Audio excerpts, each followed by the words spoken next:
জল্পনাই সত্যি হলো। আইপিএলে কলকাতা নাইট রাইডার্সের হেড কোচ চন্দ্রকান্ত পণ্ডিত দায়িত্ব ছাড়লেন।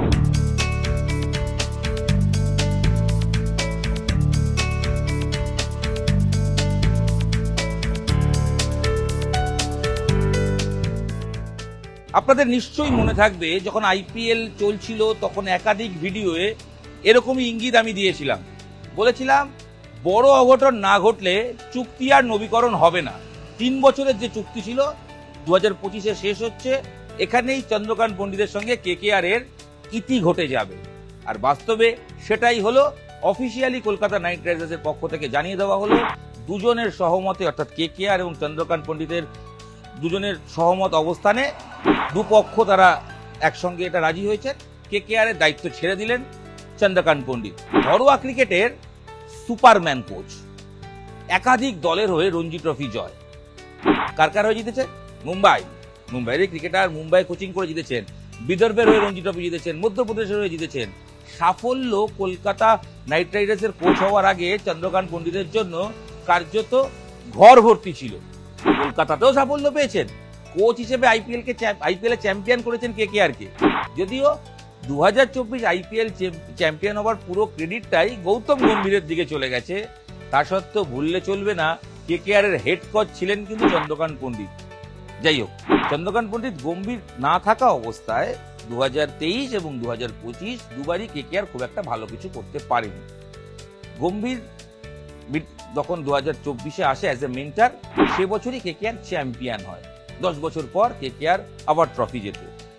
গম্ভীরের ছায়ায় চন্দ্রকান্ত পণ্ডিত কিছুটা আড়াল হয়ে গেছিলেন। যদিও শেষ বছর অনেকটা জায়গা পান, কাজ করার আরো বেশি করে সুযোগ পান, কারণ ডোয়েন ব্র্যাভো মেন্টর হিসেবে আসেন গম্ভীরের জায়গায়। তিনি খুব একটা লো প্রোফাইল থাকতে ভালোবাসেন এবং কার্যত তিনি তার মতো করে টিমটা দেখাশোনা করতেন। যদিও শেষ বছর বিভিন্ন সোর্সের মাধ্যমে খবর আমরা পাচ্ছিলাম যে গম্ভীর এবং চন্দ্রকান্ত পণ্ডিতের মধ্যে মিলছে না, দুজনের ভাবনা আলাদা, দুজনের প্ল্যানিং আলাদা, কোথাও গিয়ে সমস্যা হচ্ছে এবং কেকেআর ম্যানেজমেন্টের সঙ্গেও চন্দ্রকান্ত পণ্ডিতের দূরত্ব তৈরি হচ্ছে। 2022 সালে কেকেআর এর বেহাল দশা ছিল, খুব একটা ভালো পারফরমেন্স করতে পারেনি। তারপরেই কেকেআর কোচ হিসেবে নিয়ে আসেন চন্দ্রকান্ত পণ্ডিতকে। 3 বছরের কন্ট্রাক্ট। প্রথম বছর 2023-এ আহামরি ফল করতে পারেনি চন্দ্রকান্ত পণ্ডিতের কেকেআর। তবে তার পরের বছর কেকেআর চ্যাম্পিয়ন হয়। শ্রেয়াস আয়ার তিনি চোট সারিয়ে ফেরেন, ক্যাপ্টেন হিসেবে খেলেন, গম্ভীরকে মেন্টর করা হয়। চন্দ্রকান্ত পণ্ডিত গম্ভীর জুটি কেকেআরকে চ্যাম্পিয়ন করে দেয়। ডোমেস্টিক ক্রিকেটে চন্দ্রকান্ত পণ্ডিত আর সাফল্য পরস্পরের সঙ্গে থাকে। যে কোনো দল সবসময় চান চন্দ্রকান্ত পণ্ডিতের মতো টাফ কোচকে দলের দায়িত্ব দিতে। চন্দ্রকান্ত পণ্ডিত যখন কেকেআর এর কোচ হয়েছিলেন তখন অনেকেই ভেবেছিলেন ডোমেস্টিকে যেভাবে তিনি প্রোটোকল মেনে চলেন, যেভাবে টিমকে একটা গাইডলাইনে রাখেন, ডিসিপ্লিনে রাখেন, যেভাবে তার বেঞ্চমার্ক একটা অন্য লেভেলে সেট করা, কেকেআর পারবে তো? কারণ ফ্র্যাঞ্চাইজি টুর্নামেন্ট, বিদেশিরা খেলবেন, তারা সবসময় কি কোচের কথা শুনে চলবেন?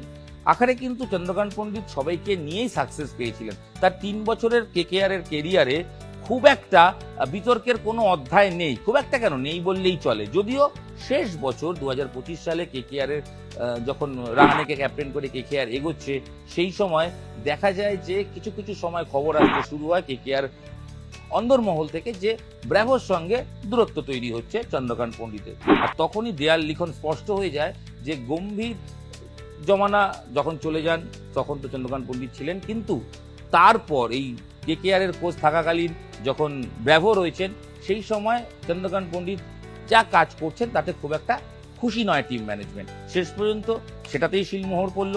কেকেআর এর দায়িত্ব থেকে সরে গেলেন চন্দ্রকান্ত পণ্ডিত। আগামী দিনে তিনি মধ্যপ্রদেশের দায়িত্ব সামলাচ্ছেন। তিনি কেকেআর এর দায়িত্ব থাকাকালীন মধ্যপ্রদেশেরও দায়িত্ব সামলেছেন। নিশ্চয়ই অন্য কোনোভাবে অন্য কোনো টিমের সঙ্গে যুক্ত হতে পারেন, সেরকমটাই খবর। কেকেআর কাকে কোচ করবে, এরপরে সবচেয়ে বড় প্রশ্ন। এখনো কেকেআর কোনো কোচের নাম না ঠিক করলেও শোনা যাচ্ছে অভিষেক নায়ার ইতিমধ্যে তিনিও কিন্তু ভারতীয় দলের কোচ হওয়ার জন্য কেকেআর এর দায়িত্ব ছেড়েছিলেন।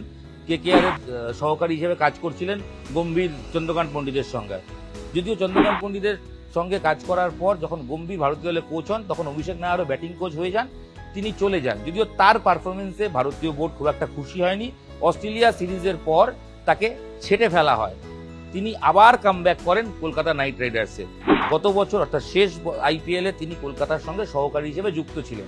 সাম্প্রতিক সময়ে তিনি আবার ওমেন্স প্রিমিয়ার লিগ WPL এর ইউপি ওয়ারিয়ার্স এর দায়িত্ব নিয়েছেন, কোচ হয়েছে।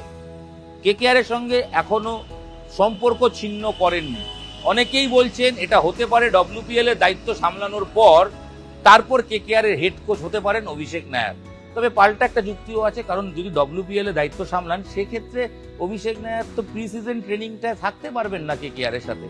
তাহলে কি কেকেআর এরকম কোচকে করবে যে শুধু ম্যাচের সময় আসবে? কারণ WPL আর IPL এর মধ্যে বেশি গ্যাপ থাকে না। তবে অভিষেক নায়ার তার নাম অবশ্যই জল্পনায় রয়েছে কেকেআর এর হেড কোচ হওয়ার দৌড়ে। পাশাপাশি একাধিক নাম আলোচনায় রয়েছে, তাদের জ্যাক কালিস, মর্গ্যান থেকে শুরু করে দেশি বিদেশি বিভিন্ন কোচের নাম উঠছে, যদিও কেকেআর এই ব্যাপারে কোনো সিদ্ধান্ত গ্রহণ করেনি। ডোয়েন ব্র্যাভো তিনিও কি থাকছেন সে নিয়েও এখনো কোনো অফিসিয়ালি আপডেট নেই। তবে সূত্রের খবর ব্র্যাভোকে হয়তো আগামী মরশুমে দেখা যেতে পারে। IPL শেষ হবার মাস কয়েকের মধ্যেই কেকেআর তাদের কোচের সঙ্গে সম্পর্ক ছিন্ন করলো। এটা কিসের ইঙ্গিত? নতুন বছর কি প্ল্যান করছে কেকেআর, সেদিকে তো চোখ থাকবে। তবে চন্দ্রকান্ত পণ্ডিতের কেকেআর এর পার্ট শেষ, যদিও কেকেআর এর পক্ষ থেকে বলা হয়েছে চন্দ্রকান্ত পণ্ডিত একজন নাইট, সবসময় নাইট থাকবেন। কেকেআর এর ঘর তাদের জন্য সবসময় থাকবে, মানে কেকেআর তার সংসার হিসেবে থাকবে। অসংখ্য শুভেচ্ছা চন্দ্রকান্ত পণ্ডিতকে, তিনি চ্যাম্পিয়ন হয়েছেন, যদিও সেই চ্যাম্পিয়নের আলো তার থেকে অনেক বেশি গম্ভীরের দিকে পড়েছে। আগামী দিনে চন্দ্রকান্ত পণ্ডিত ভারতীয় ক্রিকেটের চাদু স্যার নিশ্চয়ই বড় কোনো অ্যাসাইনমেন্ট নেবেন, আবার ভারতীয় ক্রিকেটে সাফল্য এনে দেবেন। সেদিকে চোখ থাকুক। নিউজ 18 বাংলা ডিজিটালে আপনাদের চোখ থাকুক পরবর্তী খবরের জন্য, কারণ কেকেআর এর কোচ কে হচ্ছেন সেই আপডেটও আমার থেকেই পাবেন। আমি ইরন রায়বর্মন আপনাদের সঙ্গে ছিলাম। এই ভিডিও এখানেই শেষ করছি, দেখা হচ্ছে পরবর্তী ভিডিওর সঙ্গে থাকুন, দেখতে থাকুন নিউজ 18 বাংলা ডিজিটাল। ধন্যবাদ।